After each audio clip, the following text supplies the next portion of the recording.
Banjo-Kazooie Nuts and Bolts is the third game in the Banjo-Kazooie series.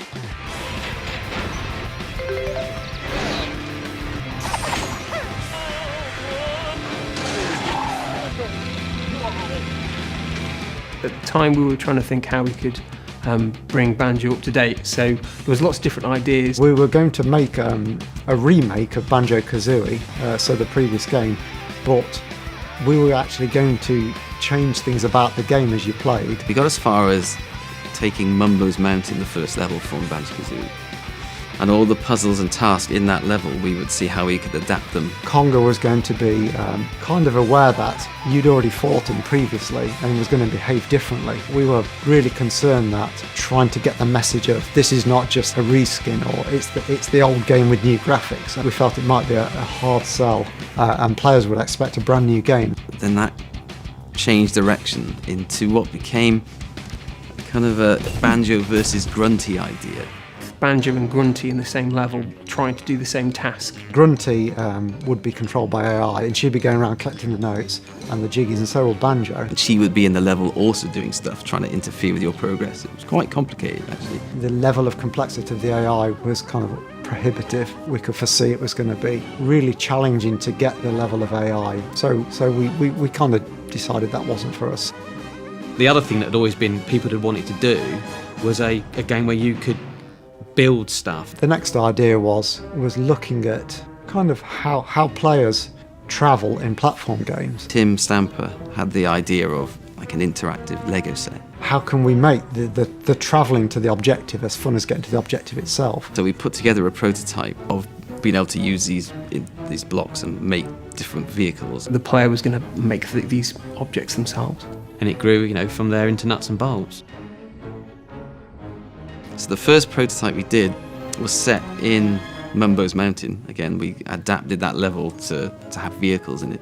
Banjo was there at the start. We didn't have a block car building game and then put Banjo in. We had to kind of prove that having different vehicle components and being able to put them together to make anything would actually work. To create an editor where players could build absolutely anything they want to a degree where the players could actually play the game was incredibly difficult. The biggest challenge was, what's the user interface in doing that? I mean, it could be something that's quite complex. Trying to get players to understand how to build in 3D space was very difficult. And that's how the vehicle editor came about. We spent a good amount of time working on that and getting it feeling right. People have built these monstrous vehicles that were really top heavy and then wonder why they fell over.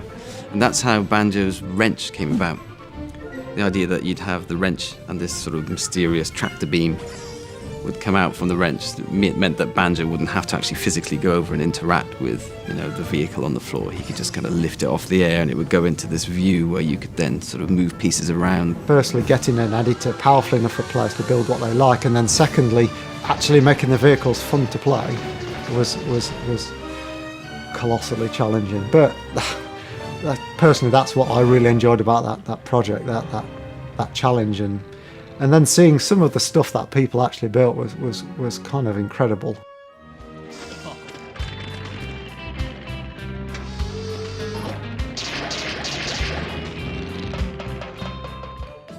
Ed and Steve were both looking at how they could update Banjo, and they tried lots of different things out, like making them very high poly versions of them. And the art style kind of evolved. We tried doing proper high res characters, but we always felt that they kind of lacked the charm that we'd got with the original game and the original characters. Ed, who had the suggestion of making it look all cuboid, like they were up-resed, low-poly models. So we ended up with these smooth surfaces, smooth edges on Banjo, but still retaining what he originally looked like. We introduced having this kind of hard-edged look to the characters, so things were smoother, but they still had these kind of crisp edges that the original characters had, and that we felt that worked much better. That fitted very well with the mechanics that were being introduced into the game. So the look for the world was, because it was going to be a game about construction, we wanted to make it look like everything was constructed. So a good example of that is the farm level, where there's like a big clockwork kind of sky unit, and the clouds are all hanging on rope, and the floor's patchwork and it's all stitched together. My main job on Banjo-Kazooie Nuts and Bolts once we were into production, was designing Showdown Time, which was the hub world, which was probably the part of the game that was most like the previous Banjo games. A hub world which would have lots of characters in, so we'd actually make it like a living, breathing kind of like Banjo universe. You couldn't get to every part of the town to begin with. You had to upgrade your tyres to go up steep slopes, and you had to get a spring on the bottom to vault over high obstacles, that kind of thing. So it was quite rigidly structured. So designing the town around that was quite a challenge. But we wanted it to become like a bustling world, an actual kind of like town where Banjo could go and live.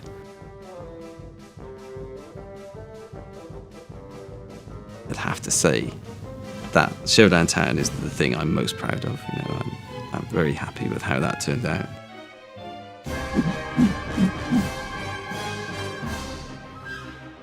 The reaction was pretty mixed at the time. I mean, generally positive. You could arguably say that Banjo was a little bit ahead of its time with games such as Minecraft. If you do something different, then fans of the original say, oh, you've changed it, so you're never going to please all the people all the time. I think modern games will enjoy it. Games like you constructing things or making things. There's been a lot of those games coming out. The platform genre, which we felt was kind of, it hadn't changed over a large period of time, so we thought we just wanted to try something else, try something new, try and get players to play a new experience. Well, I think in some small way, we invented Minecraft first, and I'm sure that somebody owes me quite a lot of money. Sorry, I can't say that, can I?